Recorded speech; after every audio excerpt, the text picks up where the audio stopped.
ጭንቀትና ሐሳቦችን ከህይወታችሁ ውስጥ ነቅላችሁ ልታወጡ የምትችሉት ያንን ነገር ከማድረግ በላይ ያንን ነገር የማድረግ ሐሳቡ ያንን የማይታወቀውን መንገድ የመጀመሩ ነገር በጣም አስፈሪ እየሆነባችሁ ከመጣ እንግዲህ መንገዳችሁ ካሁኑ ተሰናከለ ማለት ነው።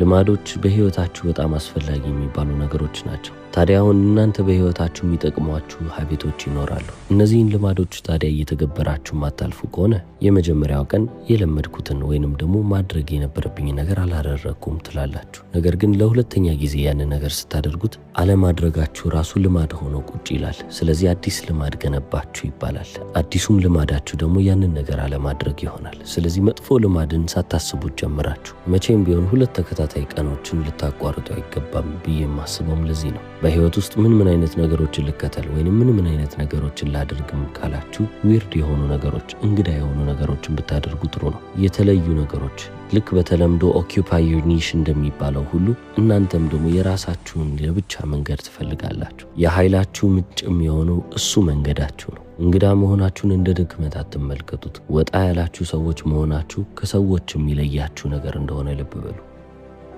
እነዛን ነገሮች አንድ ላይ ቀላቅላችሁ ስትጠቀሙ ነው እንግዲህ ብዙሃን ከሚባሉት ሰዎች እየተለያችሁ ዩኒክ እየሆናችሁ የምትመጡት። በጣም በፈራችሁ ጊዜ ጀግና እንደሆናችሁ ለመምሰል ብትሞክሩ ወይንም ደግሞ ብታስመስሉ እሱ ራሱ ብሬቨሪ ወይንም ደግሞ ጀግንነት ሊባል ይችላል። ሞቲቬሽንንም በዚሁ ተመሳሳይ መነጽር ባየው ደስ ይለኛል።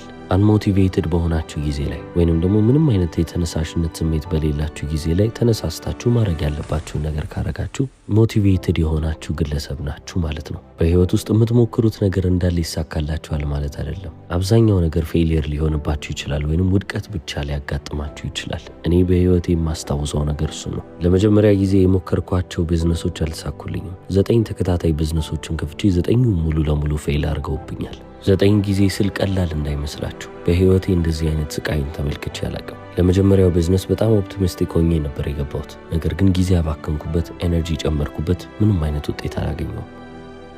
ለሁለተኛውም ደግሞ ይሄ ከመጀመሪያው ይለያል አልኩ። አሁንም ሞከርኩ። ብዙ ጊዜን፣ ብዙ ኤነርጂን፣ ብዙ ገንዘቤን አወጣሁ። አሁንም ከሰርኩ። እንደዚህ እያልኩ ነው እንግዲህ 9 ጊዜ ፌል ያደረግኩት። እያንዳንዱ ውድቀት ከህይወቴ ላይ የወሰደብኝ የሆነ ነገር አለ። ጥረቴን ወስዷል፣ ገንዘቤን ወስዷል፣ ጊዜን ወስዷል፣ ሁሉንም ነገር ጨርሶብኛል። ከዚህ በተጨማሪም ደግሞ ሰዎች እንደዚህ ፌል ስታረጉ ይመለከቷቸዋል። ስለዚህ ሁሌም ቢሆን ከሰው አፍ መትረፍም አለባችሁ። ነገር ግን አትርፉም፣ ምክንያቱም ውጤቶቻችሁ እንዳለ ውድቀት ናቸው። በወደቃችሁ ቁጥር አይቶልጁ ሰው የሚላችሁ ሰው ብዛት በጣም ብዙ ነው። ነግሬህ ነበረ፣ ለምን ጀመርከው? አይሆንህም ተብለህ ነበር እኮ፣ ለምንድን ነው ድርቅ የምትለው የሚላችሁ ሰው ብዛቱ በጣም ብዙ ነው። አሁን ታዲያ እነሱ ተሳስተዋሉ እያልኩ አይደለም፣ በጣም ትክክል ናቸው። ምክንያቱም የዛኔ ነገሩ ፌል አድርጓል።